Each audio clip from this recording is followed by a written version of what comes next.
Selamat pagi menjelang siang Bapak Ibu teman-teman, apa kabar hari ini? Yang di bawah oke, sayap kiri sayap kanan, yang di belakang di tangga. Ya, sangat bersuka cita saya mendapatkan anugerah untuk menyampaikan kebenaran firman Tuhan. Hari ini ada satu pesan firman yang sangat kuat selama tahun 2018 yang terus berbicara dalam hati saya dan juga masih proses dalam hidup saya dan juga untuk jemaat. Hari-hari ini kita membutuhkan satu kekuatan yang dahsyat, yaitu bicara tentang sukacita, joyful. Katakan temanya bersama-sama 2, 1. Sukacita. Ayatnya sudah tertera di dalam semua PowerPoint, ya. Dibantu. Filipi 1 ayat 20 sampai 21. Saya akan bacakan untuk saudara. Sebab yang kurindukan dan kuharapkan ialah bahwa aku dalam segala hal tidak akan beroleh malu, melainkan seperti sedia kala. Demikian pun sekarang Kristus dengan nyata dimuliakan di dalam tubuhku, baik oleh hidupku maupun oleh matiku. Ayat 21 silakan baca, 21. Bersama-sama Filipi 4 ayat 4, 21. Bersukacitalah senantiasa dalam Tuhan. Sekali lagi kukatakan bersukacitalah. Semua yang percaya firman Tuhan katakan amin. Nah saudara, ayat-ayat yang telah saudara baca itu dari surat Filipi. Ada 4 pasal. Paulus menuliskan surat Filipi pada tahun 58 Masehi. Pada waktu dia berusia 61 tahun. Surat Filipi adalah dikatakan oleh semua penafsir Alkitab adalah surat sukacita. Tapi tahukah saudara, surat Filipi, surat sukacita ini ditulis di mana? Bukan pada saat ketika situasi kondisi sedang aman, nyaman, suratman. Surat Filipi ditulis bukan pada saat Paulus sedang ada di istana, ada kolam renang sedang main, dia bisa tidur di kasur yang empuk. Bukan. Surat Filipi ditulis bukan pada saat Paulus dalam keadaan yang sangat gembira karena banyak keluarga yang mendukung. Keadaan ekonomi sedang bagus. Kesehatan sedang oke. Tapi tahukah saudara, surat Filipi ditulis Rasul Paulus pada saat dia ada di dalam penjara. Pada saat dia sedang dalam keadaan tertekan. Pada saat dia sedang dalam keadaan kecewa.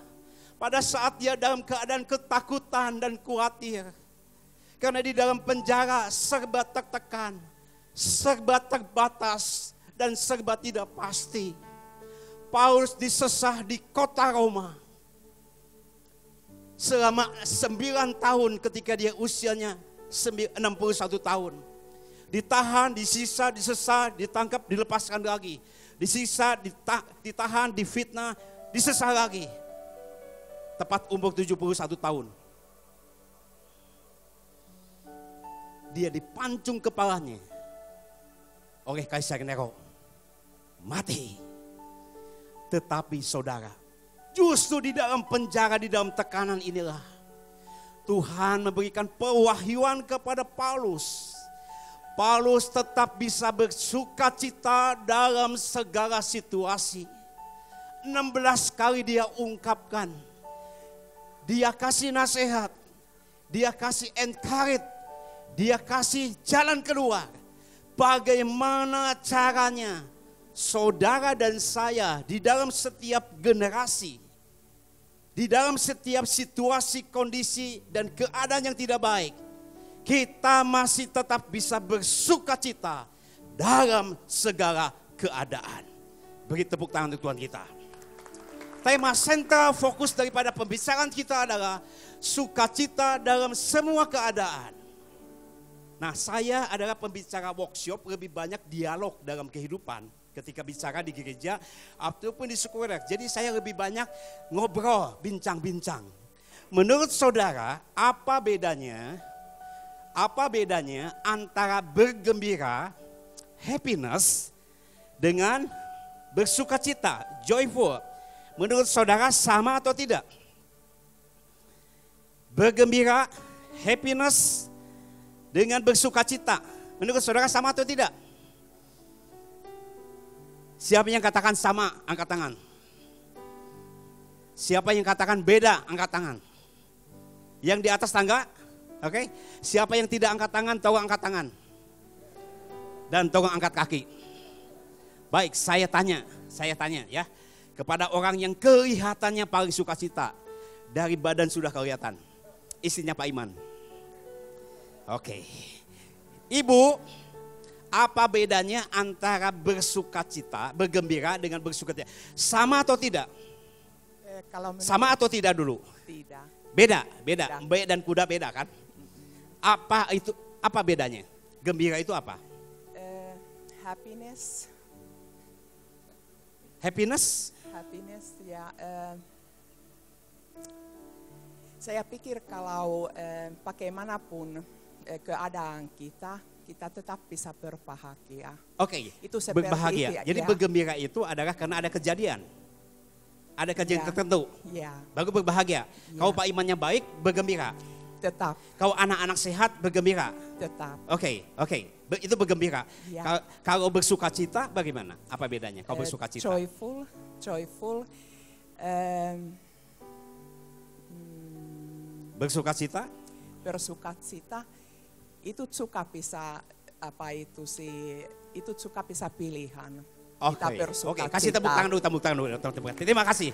Oke ya, thank you banget. Saya akan tanya sama yang lebih muda ya, supaya lebih fresh. Nah ini kelihatannya wajahnya sukacita ini. Yang ini saja, yang ini aja ya. Oke, siapa nama kamu? Hansen. Sen, kalau menurut kamu bergembira dengan bersukacita sama atau tidak? Beda ya, oke. Bedanya apa? Kau bergembira apa? Bergembira itu bisa dipaksakan. Hah? Bergembira itu apa? Kok Bergembira itu apa? bisa dipaksakan. Bisa dipaksakan. Iya. Contohnya apa bergembira? Istri kau baik, tidak cerewet, bergembira. Oke. Kau main-main ke Jepang, bergembira? Bergembira. Kau anak sehat, bergembira? Bergembira. Kalau sudah pulang dari Jepang, masih ada gembiranya, masih ada atau tidak? Kurang. Kenapa kurang? Karena cutnya makin tipis. Betul. Oke. Kalau istri cerewet, gembiranya masih ada nggak? Kurang juga. Dari wajah udah kelihatan ya. Oke. Tapi kalau sukacita itu apa? Sukacita itu bisa didapat kapanpun, dimanapun, Wow, dalam kondisi apapun. sukacita itu dari dalam. Dari dalam. Bukan kejadian. Dari dalam. Betul. Melimpah keluar. Wow. Menurut saya. Betul gitu ya? Iya. Jadi kalau istri cerewet masih tetap bisa sukacita? Berusaha. Penghasilan cepet nope sipe capek masih bisa bersukacita? Oh bisa. Target nggak kecapai masih bisa bersukacita? Selama ini begitu. Anak sakit masih bisa bersukacita? Sukacita. Wow, hebat sekali Hansen ya. Ini semuanya Alkitabiah semua ya. Tapi nanti dulu saya tanya dalam kehidupan nyata sehari-hari. Jujur Hansen jawab. Kamu lebih banyak menekankan prinsip hidup bergembira atau lebih banyak bersukacita? Jujur jawab. Gimana? Ini saya tanya juga nanti di komsel di home, tanya aja lah. Kita lebih banyak bergembira atau lebih banyak bersukacita dalam kehidupan kita sehari-hari? Bergembira. Iya. Kurang bersukacita? Suka juga sih. Sukacita juga. Ya udah bagus lah, capu tua sakit ya. Kasih tepuk tangan buat Hansen dong. Oke. Terima kasih. Nah Bapak Ibu teman-teman, apa yang diungkapkan oleh dua teman kita itu adalah satu ungkapan benar. Kalau gembira itu adalah happy arts. Gembira karena ada situasi kondisi. Keadaan di luar senang, nyaman, baik, itu bisa bergembira. Itu adalah karena situasi kondisi di luar. Karena itu Abraham Matthew menulis sebuah buku mengatakan happiness is choice. Kebahagiaan adalah pilihan. Tetapi saudara, kalau sukacita itu adalah bukan karena situasi kondisi di luar. Sukacita itu bukan pilihan. Joyful is choice. Tidak bisa. Sukacita itu adalah dari dalam melimpah keluar. Dan sukacita hanya ada di dalam Yesus Kristus Tuhan Raja saja. Beri tepuk tangan dulu untuk Tuhan kita. Nah, kita akan masuk. Ada 3 pencuri sukacita. Ada berapa saudara? 3 pencuri. Dan solusinya bagaimana? Dengan rendah hati bisakah saya minta saudara mengangkat 3 jarinya? Sodorkan ke samping, ngomong gini, 3 pencuri euy. Oke, pencuri yang pertama, Anda bisa catat, Anda bisa menuliskan. Pencuri yang pertama dalam kehidupan kita sehari-hari adalah namanya adalah situasi kondisi. Saudara, dalam hidup ini akan selalu ada perubahan. Dan sepanjang zaman perubahan akan tetap berjalan. Satu-satunya yang tidak berubah adalah perubahan itu sendiri. Dan perubahan akan selalu terjadi, kejutan-kejutan akan terjadi yang tidak kita pernah pikirkan bisa terjadi. Dalam keluarga, dalam kesehatan, dalam bisnis, dalam pelayanan, dalam masa depan kita. Dan seringkali situasi, kondisi itu nggak bisa kita kontrol dalam hidup kita. Saudara bisa bayangkan, orang-orang yang hidupnya bergantung kepada situasi kondisi. Ketika suami istri sedang baik, senang. Ketika bisnis sedang bagus, senang. Ketika orang baik sama kita, senang. Senang. Tetapi ketika ada situasi kondisi yang tidak baik, ada sesuatu yang sangat menghancurkan, menggoncangkan, maka orang itu bisa jatuh, bisa stres, bisa stres. Orang-orang yang bergantung dalam hidupnya karena mendasarkan kepada situasi kondisi, hidupnya tidak akan bisa sukacita secara konsisten. Beberapa waktu yang lalu ada telepon dari Tasikmalaya sama cici saya. Saya paling takut kalau ditelepon pagi hari oleh keluarga di Tasik. Karena suka beritanya nggak enak. Benar aja. Pagi-pagi saya ditelepon, dia katakan, Timotius, ada apa Ci? Mama jatuh di WC. Udah umur 89 dan kakinya patah. Pagi-pagi aku sadar doa. Dengan istri sudah gembira, sudah bersuka cita. Tapi begitu mendengar satu berita yang mengagetkan, situasi yang tidak diharapkan, mama jatuh yang kedua kalinya dan kakinya patah. Jujur, pada saat itu langsung kepala saya jadi pening. Hati saya menjadi gelisah karena mama saya bisa kebayangkan sedang sangat sakit sekali. Nah, Bapak Ibu Saudara, situasi kondisi akan selalu terjadi dalam hidup kita. Paulus memberitahukan solusinya. Bagaimana cara solusinya? Alkitab mengatakan di dalam Filipi 1 ayat 12. Yuk kita baca bersama-sama. 2-1.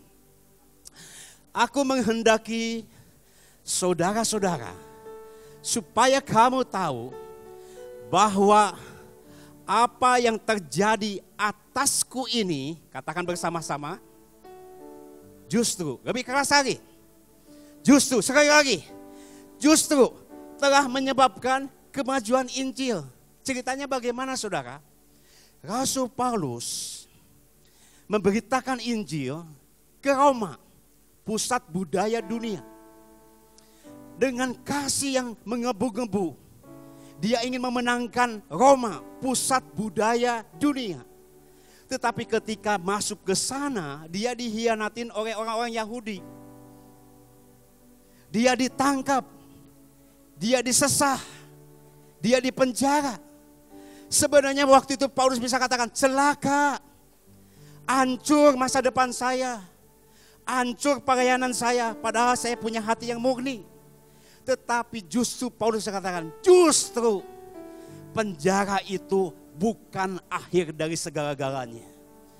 Justru penjara itu dijadikan oleh Paulus ketika Paulus menghadapi situasi kondisi yang gak baik. Paulus punya kerangka berpikir yang utuh. Paulus punya paradigma yang benar oleh karena firman Tuhan. Kerangka berpikir yang benar akan menghasilkan, melahirkan respon-respon yang benar. Respon-respon yang benar akan melahirkan keputusan-keputusan yang benar. Dan keputusan-keputusan yang benar akan melahirkan tindakan-tindakan yang benar dan berkualitas. Apa yang Paulus lakukan? Di penjara, apa yang dia bisa kerjakan? Dia dijaga 3 sip. Sip pertama 8 jam. Maka dia bincang-bincang dengan penjaga di bogor tangan kiri dan tangan kanan 2 orang. Dia kongko-kongko. Nama kamu siapa? Antoni. Oh, kamu sudah menikah? Sudah. Ujung-ujungnya ada udang di balik bakwan. Kamu mati kemana? Singkat cerita, 8 jam kemudian 2 penjaga ini bertobat, lahir baru, terima Yesus. Sip yang kedua, sama dia lakukan, bertobat terima Yesus. Sip yang ketiga, terima Yesus.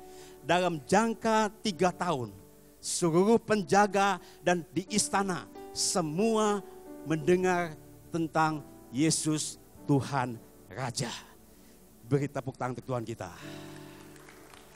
Saudaraku, ketika ada masalah yang terjadi, Paulus memandang seperti Yesus memandang. Justru lewat peristiwa ini, dia bisa memberitakan Injil kepada setiap orang. Justru lewat peristiwa ini, saudara, dia mengadakan satu terobosan. Orang-orang bisa bertobat dan dipulihkan Tuhan. Berapa banyak dari saudara hari-hari sekarang, ketika situasi kondisi enggak baik, melihat istri, aduh istri saya kok begini ya, singa betina dari PPJ. Lihat seperti Tuhan memandang. Kok suami saya bedegong ya, egois begini, inginnya main saja. Jangan memandang situasi demikian. Justru bagian saudara hidup sebagai ibu lebih baik lagi. Dan mendoakan dan yang lain-lain.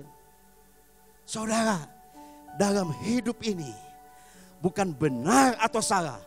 Bagaimana respon saudara. Katakan amin. Amin, amin, harus amin. Katakan amin. Nah saudara, di Indonesia, di satu kota, ada 2 anak kembar. Papanya penjahat, ya, koko titi lah. Main cewek, judi, dan mabok. Anak ini kembar. 30 tahun kemudian, yang paling besar di satu kota masuk penjara. Cerai, narkoba, hidupnya hancur. Ditanya sama wartawan, kenapa kamu bisa hancur begini? Jawabannya, ini semua gara-gara papa saya, tukang zina, ceraikan istri, dan saya habis. Wartawan seminggu kemudian datang ke kota B, di mana yang bungsunya hidup takut akan Tuhan, melayani Tuhan, keluarganya damai sejahtera, jadi berkat. Ditanya, kenapa kamu bisa jadi sukses, bahagia, jadi berkat? Apa jawabannya? Jawabannya begini, semua ini gara-gara papa saya, penjina, pemabuk, dan narkoba. Tapi karena itulah saya gak mau seperti papa saya. Masalahnya sama, keadaannya sama, situasinya sama. Apa yang membedakan? Cara pandang kita kepada masalah itu akan mengakibatkan apa? Ketika kerangka berpikir kita benar, utuh, karena dasarnya firman Tuhan, akan melahirkan respon-respon yang benar. Katakan amin. Respon-respon yang benar akan melahirkan keputusan-keputusan yang benar. Katakan amin. Dan keputusan-keputusan yang benar akan menghasilkan tindakan-tindakan yang berkualitas. Beri tepuk tangan untuk Tuhan kita. Katakan amin. Saudara, di dalam dunia ini ada banyak tokoh-tokoh inspiratif.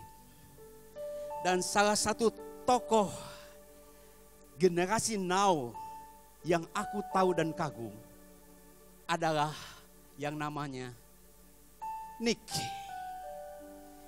Dia lahir di Melbourne 37 tahun yang lalu. Nggak punya tangan dan nggak punya kaki. Sedih sekali papa mamanya sebagai hamba Tuhan. Umur 7 tahun dia baru mengerti apa artinya seorang yang normal. Dibullying di sekolah dan dia sempat membunuh diri. Umur 10 tahun dia berenang dengan teman-temannya, sengaja nyemplung supaya dia mati dan gak bangkit-bangkit lagi. Untung guru berenangnya bantu dia.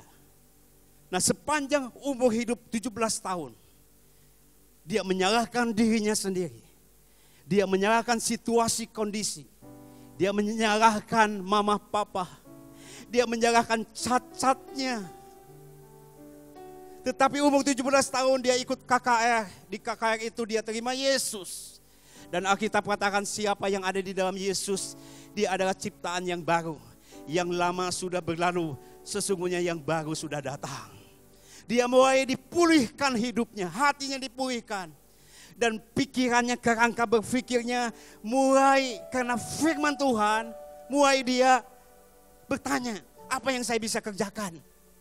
Tangan gak punya, kaki gak punya. Dia punya, masih punya apa? Nyonyot. Nyonyot, katakan nyonyot. Mulut. Mulai dia mengajar sekolah minggu. Ngajar remaja. Dan akhirnya dia tumbuh menjadi seorang motivator terbesar. Salah satu terbesar di dunia sekuler dan di dunia rohani. Coba lihat saudaraku, orang yang cacat begini maafkan. Dia KKR di satu tempat, 400.000 orang hadir. Beri tepuk tangan untuk Tuhan kita. Dia ngomong ini, Tuhan, waktu muda, panjangkan tangan saya, ting, jadi panjang. Panjangkan kaki saya, ting, jadi panjang. Enggak pernah terjadi. Doanya rubah sekarang. Tuhan, kalau memang ini mujizat enggak terjadi buat saya, jadikan saya mujizat buat orang lain. Begitu banyak dia jadi berkat buat kota, bangsa, dan negara ini. Dari seorang yang sangat hancur, dia melihat cacatnya bukan akhir dari segalanya. Dia melihat justru cacatnya ini dipakai Tuhan untuk mengadakan mujizat buat banyak orang.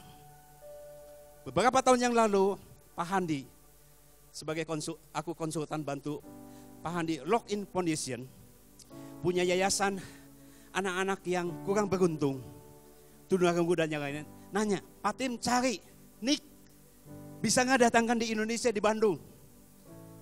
Kalau untuk melayani gereja, oke, sekolah, dan yang lain-lain, dia nggak punya tarif.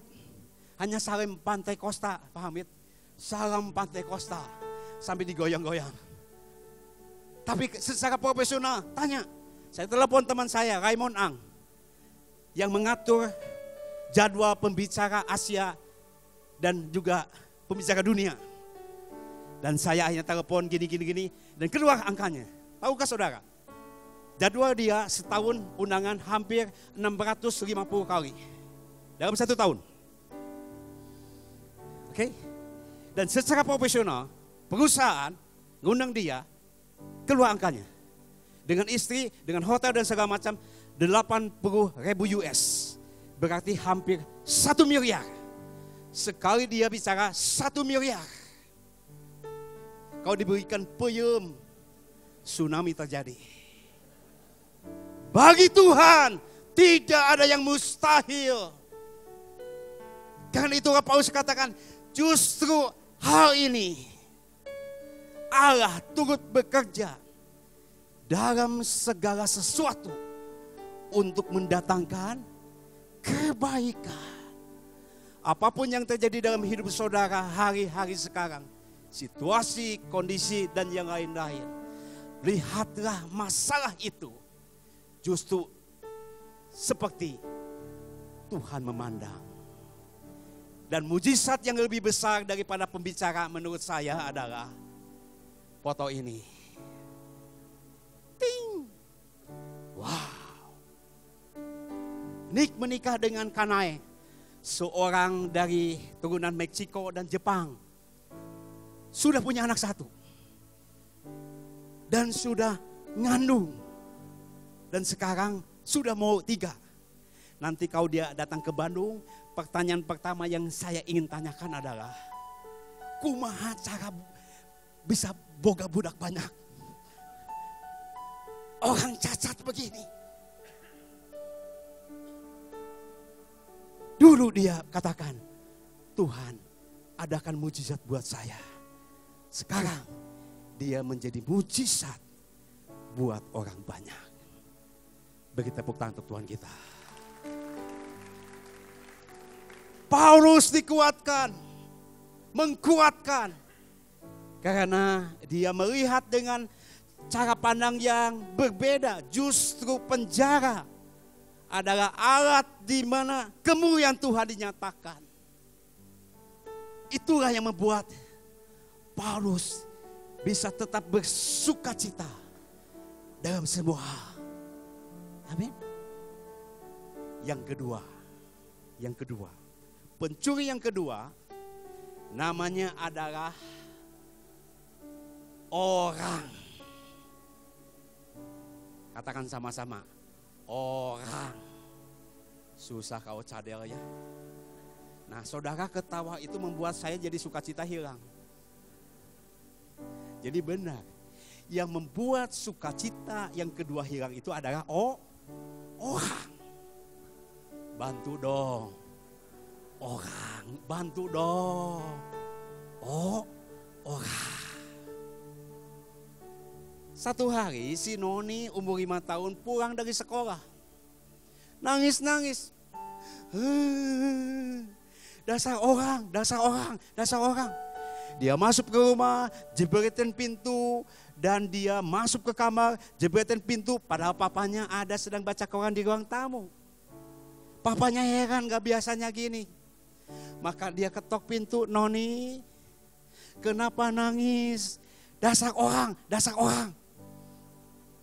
Papi boleh masuk enggak?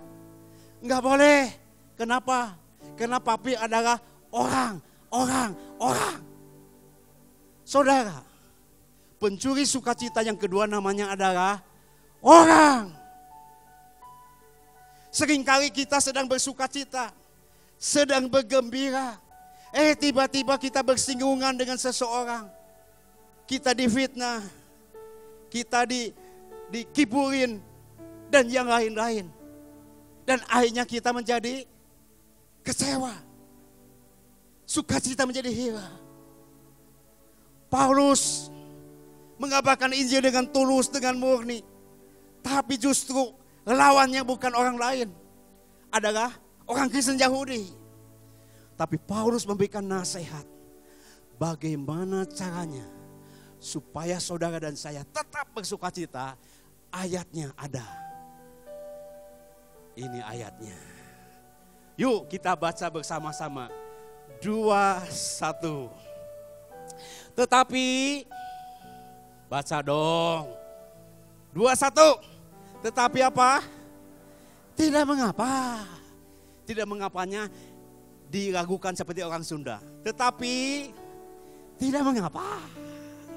Terus, sebab bagaimanapun juga Kristus diberitakan baik dengan maksud palsu maupun dengan jujur. Tentang hal itu aku bersukacita dan aku akan tetap bersukacita. Paulus walaupun disesah, difitnah, dan dimasukkan ke penjara karena orang Kristen yang lain. Paulus enggak marah, enggak dendam, enggak sakit hati. Tapi dia katakan apa? Tidak mengapa. Bahasa Sundanya, henteu nanaon. Ora opo-opo. Meyo kuansi. Paulus punya hati yang sangat besar. Hati yang sangat tulus. Untuk menerima orang lain apa adanya. Bukan ada apa-apanya. Paulus punya hati seperti Yesus. Kita diterima Yesus tanpa batas. Demikian juga kita menerima orang lain tanpa batas. Karena kasih Tuhan. Kau nggak nyebut amin. Hati yang besar. Hati yang tulus. Yang ngomong gini. Henteu nanaon. Ora opo-opo. Meyo kuansi. No problem. Ada masalah besar, dikecilin. Ada masalah kecil, ditiadain. Tidak ada masalah, dibuat masalah lagi. Enggak kan? Hati yang besar. Paulus. Karena ini ungkapan ini menjadi sangat kuat yang mengatakan, yuk baca sama-sama 2-1. Berajalah mengalah sampai tak seorang pun yang bisa mengalahkanmu. Berajalah merendah sampai tak seorang pun yang bisa merendahkanmu. Teman-teman, gampang atau susah menerapkan ini? Susah atau gampang? Enggak mudah. Boro-boro merendah. Kita antri makanan aja, ada yang nyelonong langsung. Kamu macam-macam. Tahu nggak siapa saya? Saya juga nggak tahu siapa saya. Macam-macam kamu. Kita aja sedang naik mobil, tiba-tiba ayang nyerepet, turun kamu. Monyong. Enggak mudah. Sedikit aja ada kata-kata nyentil sama suami atau istri, langsung sukacita hilang. Dari sini mah nggak ada, ya dari wajah udah kelihatan, nggak ada yang ngaku. Nggak mudah. 37 tahun, karena anugerah Tuhan saya melayani Tuhan. Dari sejak umur 20 tahun, hari ini saya usia 57 tahun. Enggak mudah melayani Tuhan, bertemu dengan banyak orang. Tuhan tempatkan saya begitu banyak ketemu dengan gereja-gereja setiap minggu. Bersinggungan dengan para gembala dan yang lain, dengan pemuji dan yang lain-lain. Dan Tuhan izinkan saya juga masuk dalam dunia bisnis. Ketemu dengan begitu banyak direktur, kondektur, dan karyawan. Saya mau sampaikan, di gereja orang gampang saling pelukan. Engkau saudaraku, engkau saudariku. Di gereja gampang memuji Tuhan dengan segenap hati. Di bisnis menipu juga dengan segenap hati. Dalam kenyataan saudara, saya pernah mengalami luka yang sangat dalam. Saya pernah mengalami kekecewaan dengan gereja dan manusia, Kristen dan yang lain-lain. Tapi saya belajar untuk punya hati seperti hati Kristus. Saya belajar untuk menerima hati yang besar. Tidak ada satu benih pun kebencian dalam hati. Saya harus jaga. Dan saya belajar. Henteu nanaon, geus ulah pasea. Geus ulah pasea. Meyo kuansi. Ora opo-opo. No problem. Katakan yes. Hati yang harus dijaga. Saya jadi ingat. Saya punya teman, temannya punya teman, temannya punya teman lagi. Temannya punya teman, cerita, true story.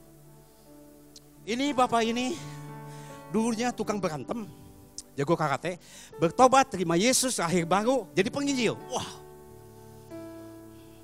Satu hari, Dia naik mobil bersama istrinya ke mall. Dia putar-putar cari tempat parkir, gak ketemu. Sudah 7 kali seperti Jericho. Dia sudah doa lama. Saking lamanya, lama sekali. Tiba-tiba Tuhan menjawab doa hamba Tuhan. Tiba-tiba mobil di depan keluar. Dan si suami ini lihat istrinya, Mam, doa kita terjawab. Haleluya, Hosana 17 kali. Ketika dia mau mundur, nggak tahu dari mana, ini mobil kecil, munggil. Tiba-tiba nyelonong, masuk ke dalam. Saudara bisa bayangkan, si bapak ini rohnya sudah pulih dalam Yesus. Tapi dagingnya, karakternya, langsung dia katakan, keluar aja. Dia lihat, dia mau keluar. Istrinya udah ngingetin, Papa ingat, Papa sekarang bukan bajingan, Papa pendeta. Kubaik! Dia turun, dia gebrak itu mobil kecil. Begitu digebrak, dia buka, yang keluar bapak-bapak kecil, mungil, hitam, hidup lagi. Dia langsung tarik kerannya. Tahu nggak? Siapa saya? Si bapak tua ini kaget. Ampun Pak, ampun. Tahu nggak siapa saya? Si bapak tua ini jawab, tahu Pak, Bapak yang khotbah minggu kemarin. Saudara, waktu saya dengar cerita itu, saya ingin kencing. Saya bisa bayangkan si bapak pendeta ini.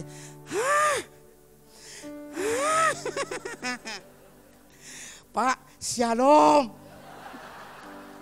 Apa kabar? Monyong. Saudara mentertawakan siapa? Diri sendiri kan? Termasuk saya juga kan? Enggak mudah. 37 tahun kena anugerah Tuhan. Enggak mudah. Kalau bukan karena kasih Kristus. Dan siapa yang membuat sukacita kita hilang paling banyak? Bukan orang lain. Bukan jemaat yang luar. Tapi orang yang paling dekat dengan kita. Bahkan mungkin adalah teman seranjang kita. Anak kita. Mertua kita. Sampai kaum mertua lewat langsung gini, Tuhan angkat dia ke surga. Ada yang kesindir nih. Saya bukan nyindir, nyinggung. Saudara, Paulus bisa tetap bersuka cita. Karena ada damai, sejahtera Kristus melimpah keluar. Siapa yang bisa menerapkan quote ini? Belajarlah mengalah sampai tak seorang pun yang bisa mengalahkanmu. Belajarlah merendah sampai tak seorang pun yang bisa merendahkan hidupmu. Siapakah orang yang menghidupin quote ini? Yesus Kristus Tuhan. Dia merendah sampai di kayu salib, sampai di alam maut, sampai tidak ada pun seorang pun yang bisa merendahkan hidup dia. Dia mengalah di kayu salib, ditombak sampai mati, sampai enggak ada seorang pun yang bisa mengalahkan hidup dia. Yesus melakukan titik kosong dan titik rendah. Hanya orang rendah hatilah yang bisa menerima orang lain apa adanya. Dan menerima dan melepaskan pengampunan kepada setiap orang tanpa batas. Beri tepuk tangan untuk Tuhan kita. Firman Tuhan hampir selesai, beberapa menit lagi. Ada 3 pencuri sukacita. Masih ingat saudara? Ada 3 pencuri sukacita. Pencuri yang pertama apa saudara? Situasi, kondisi. Cara ngatasinya bagaimana saudara? Paradigma yang benar. Justru semua peristiwa yang terjadi akan mendatangkan kebaikan. Bahasa Chungwennya, saya sedang gaya-gayaan nih, bahasa Chungwen sedang belajar. Ming Tian, Hui Hen Hao. Sok atuh orang Chinese ngomong dong, katakan Ming Tian, Hui Hen Hao. Jangan nanya yang lain, aku gak bisa. Artinya apa? Besok pasti akan lebih baik. Nyebut amin dong. Nyebut amin dong. Coba tepuk bahu kiri kanannya sambil ngomong ini. Gagayaan. Ming Tian, Hui Hen Hao euy. Bahasa Indonesia. Besok akan lebih baik euy. Bersama Kristus. Amin. Pencuri yang kedua apa saudara? Orang. Cara ngatasinya firman Tuhan mengatakan apa? Tidak mengapa. Dan naon. Orang opo-opo. Cuman yang apa? Meyo kuansi. Ada gaya. Meyo kuansi. Ngomong dong, ngomong. 2-1. Ngomong. Meyo kuansi. Aku suka terpancing dulu. Kalau ada yang ngomongin gini, oh si pendeta ini gini, wah nyolong duit, oh cowok gereja segala macam. Saya dulu suka macam, oh benar, nyahoto. Ada yang lebih hebat lagi, nyahoto. Naon Patim, iya nyaho, wah bangga. Sekarang saya sedang belajar, masih belajar. Kalau ada yang ngomongin dan yang lain-lain, saya diam aja. Hanya saya doa gini, Tuhan, semoga mulut dia diam. Mau dia cowok gereja, cowok Yesus segala macam. Asal gini, asal Yesus ditinggikan, dimuliakan dan diberitakan untuk dunia ini. Begitu bukan Tuhan kita. Jangan kita menjadi cemar. Saudara, meyo kuansi, ente nanaon, enggak apa-apa. Sudah, apa yang kita bisa lakukan untuk supaya Yesus diberitakan. Yes. Yang ketiga, yang terakhir, ini yang paling dahsyat. Yang paling banyak adalah ternyata bukan situasi kondisi yang membuat sukacita hilang. Yang kedua, ternyata bukan hanya manusia. Tapi yang paling banyak yang membuat sukacita hilang adalah ini. Materi. Materi hari-hari sekarang menjadi satu dewa, menjadi satu Tuhan. Karena kita melihat begitu banyak orang yang hidup dalam hedonisme. Menjadi seperti duniawi. Bukan berarti kita tidak boleh kaya. Puji Tuhan kaya. Bukan tidak boleh kita menjadi sukses. Puji Tuhan sukses. Tetapi materi menjadi satu momok. Menjadi satu ilah. Yang membuat akhirnya banyak orang sukacitanya hilang. Ketika dia melihat orang lain lebih sukses, punya mobil yang mewah, punya pelayanan yang bagus, dan yang lain-lain. Materi. Dan setiap orang sejujurnya akan punya sesuatu yang mengikat dalam hidupnya. Nah, cepat waktunya. Nah, firman Tuhan menjawab bagaimana cara mengatasi materi. Paulus menuliskan esensi daripada kehidupannya dengan Filipi 1 ayat 21. Baca bersama-sama. 2-1. Karena bagiku hidup adalah Kristus dan mati adalah keuntungan. Ternyata Paulus mendandaskan hidupnya yang pertama dalam hidup dia. Ini akan menentukan tujuan hidup yang benar. Kenapa? Karena saudara, quote ini sangat tepat sekali. Tujuan hidup akan menentukan prioritas dan sukacita Anda. Kalau ada orang tujuan hidupnya adalah saya nomor satu, maka yang akan dipuaskan hidup dia adalah saya. Oke? Dan sukacita dia ada di dalam saya. Diperhatikan, dilayani dan segala macam. Begitu dia tersinggung egonya, tersungging, sukacitanya hilang. Ada orang prioritas hidup, tujuan hidupnya adalah duit. Duit. Jadi prioritas dia itu ada dari bangun tidur, banting tulang, banting kepala, banting pintu, banting istri, banting tikus. Dia cari duit yang pertama. Dan ketika usahanya maju, haleluya, bisnisnya maju, uncuan, bocuan, bosipun, ketika uangnya banyak, sukacitanya naik. Tapi begitu uangnya ada masalah, begitu ekonomi ada masalah, sukacitanya hilang, goncang. Ada orang dalam hidupnya, tujuan hidupnya adalah family. Penting gak? Pak Hamid, penting family kan? Katakan yes dong. Pak Hamid kan pembicara family. Sangat sayang.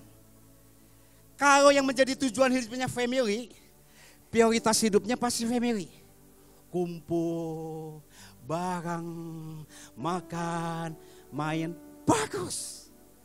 Dan kalau semuanya baik, sukacitanya tambah. Tapi begitu ada masalah dalam keluarganya, dia bisa tinggalkan pelayanan. Dia bisa, begitu ada masalah dalam keluarganya, anaknya sakit, maafkan. Bahkan sampai akhirnya suaminya dipanggil Tuhan, sukacitanya langsung hilang. Kenapa? Tujuan hidup akan menentukan prioritas dan sukacita. Artinya saudara, kesimpulannya, kalau kita tujuan hidup adalah harta, family nomor satu, kesehatan nomor satu, pelayanan nomor satu, bisnis nomor satu, baik, boleh saja. Tapi kalau ini menjadi yang utama, begitu ada masalah keluarga, begitu ada masalah dalam bisnis, begitu ada masalah dalam kesehatan, orang yang kita cintain, sakit, meninggal dan yang lain-lain, maka sukacitanya hilang. Karena itu Paulus mengatakan sesuatu yang sangat hebat. Bagiku hidup adalah Kristus dan mati adalah keuntungan. Bagi Paulus, harta, family, pelayanan, bagus. Tapi ujung dari semua itu, ujung itu adalah, akhirnya adalah kematian. Paulus katakan, seandainya pun aku mati, kematian bagi saya adalah keuntungan bersama dengan Tuhan. Sukacita Paulus tidak bisa digoncangkan oleh situasi kondisi. Sukacita Paulus tidak bisa digoncangkan oleh manusia, mendukung atau tidak. Sukacita Paulus tidak bisa digoncangkan oleh materi, family, situasi kondisi, kesehatan. Karena sukacita Paulus adalah hanya ada di dalam Yesus Kristus Tuhan Raja. Beri tepuk tangan untuk Tuhan kita. Sukacita Kristus. Slide yang terakhir adalah merupakan esensi dari semua yang saya sampaikan. Kata kuncinya, joy. Apa arti joy, saudara? Halo? Joy artinya apa, saudara? Sukacita. Untuk sukacita adalah jadikan Yesus menjadi yang paling terbaik, tersayang, terintim, lebih dari segala-galanya. Katakan amin. Yang kedua, other. Apa ada? Sesama manusia. Terima keadaan manusia. Layanin. Cintai. Kuatkan.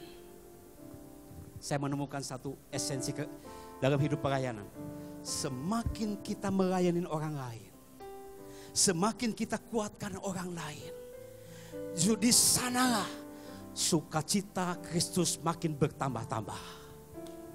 Semakin melayani orang yang terluka, semakin melayani orang yang sakit, semakin hati kita melayani jiwa-jiwa, justru sukacita semakin kuat. Tetapi semakin saya egois, semakin mementingkan diri sendiri, semakin berfokus kepada dunia saya, sukacita menjadi hilang. Kenapa firman Tuhan? Siapa yang akan memberi, akan diberi. Saya dorong kepada saudara jemaat semua. Ambil pelayanan sekecil apapun juga. Layani orang lain. Layanin orang-orang yang susah. Bukan hanya di gereja ini saja. Di luar sana banyak komunitas-komunitas. Layanin. Semakin kita melayani orang lain, justru kuasa Tuhan semakin dinyatakan. Semakin melayani orang lain, 9 karunia Roh Kudus semakin nyata dalam hidup kita. 5 jawatan diberikan untuk melayani orang lain. Katakan amin. Amin, gak amin, harus amin, katakan amin. Katakan amin. Sukacita itu kenapa? Melayani orang lain. Yesus. Yang kedua, others. Yang ketiga baru apa? You. Baru diri sendiri. Saya percaya. Ini gak kebenaran akronim nih. Joy. Pertama apa teman-teman? Yesus. Yang kedua, ada. Baru nomor 3, you. Sukacita Kristus melimpah dalam hidup saudara semua. Tuhan dipermuliakan.